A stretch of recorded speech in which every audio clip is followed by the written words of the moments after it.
Bonjour monsieur le maire, alors c'est la grande récré qui recommence, c'est Ah ça? oui, depuis 2 ans qu'on ne pouvait pas le faire, ça y est, on revient. D'accord, alors des nouveautés, enfin tout est nouveau apparemment. Tout est nouveau. C'est-à-dire? Tout est nouveau, on a changé tous les jeux. Bon, à part le manège et puis le maquillage, sinon tout le reste c'est des jeux nouveaux. D'accord, donc c'est des, Pour les il y a des jeunes, choses pour des jeunes de quel âge à quel âge alors? Ah, il y a de tout, pour des ados, pour des petits. Il y a tout ce qu'il faut pour chacun. D'accord.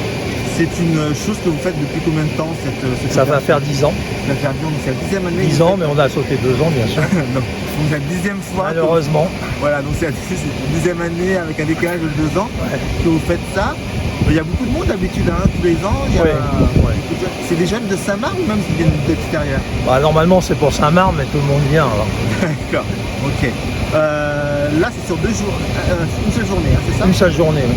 Qu'est-ce que vous faites d'autre pour les jeunes, mis à part la grande récré? Alors qu'est-ce qui est proposé au cours de Bon, bah, il y a plein de choses pour les jeunes. On fait beaucoup de choses à Saint-Marc, mais bon, hier on a fait le bal de notre conseil jeune, jusqu'à 22 h. Donc bon, voilà, on fait beaucoup de choses pour eux. À Noël, il y a aussi des choses. À Noël, il y a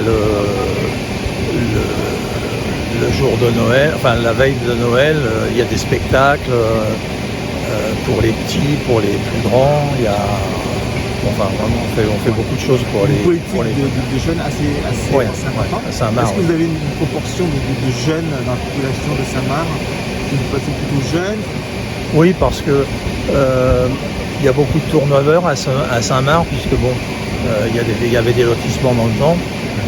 Beaucoup de gens décèdent malheureusement ou s'en vont en retraite.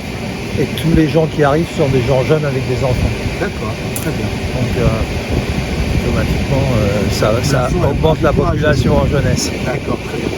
Donc on a quand même un collège 700, on a quand même la primaire, la maternelle, donc tous les jours on a à peu près plus de 1000 enfants sur Saint-Marc. D'accord. Ah non, pas le chaussée, c'est pas chaussée. On prend des petits agneaux, nous?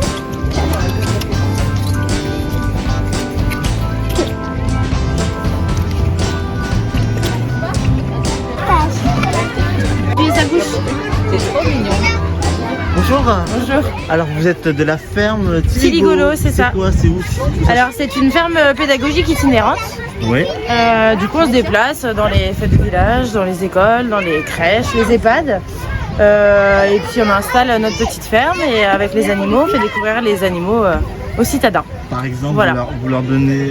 Là, c'était quoi? C'était les biberons? Oui voilà, donc là c'est trois, donc le porcelet, l'agneau et le chevreau. Ils boivent le biberon, donc voilà, on fait participer les enfants. Vous proposez d'autres activités? Alors oui, on peut faire, quand on est en école par exemple, on fait un spectacle qui dure à peu près 40 minutes. Et ensuite on fait des ateliers pédagogiques, donc les enfants essayent de faire la traite de la chèvre. Ensuite avec le lait de la chèvre on fabrique le fromage, on parle des œufs. Voilà, et après les enfants rentrent dans la ferme, ils peuvent caresser les animaux, être au contact vraiment des animaux et voilà. Et apparemment il y a beaucoup de succès parce qu'il y a Oui, beaucoup il y a d'enfants. beaucoup, ouais. Alors excusez-moi, je vais juste Pas de ramasser problème. mes petits biberons.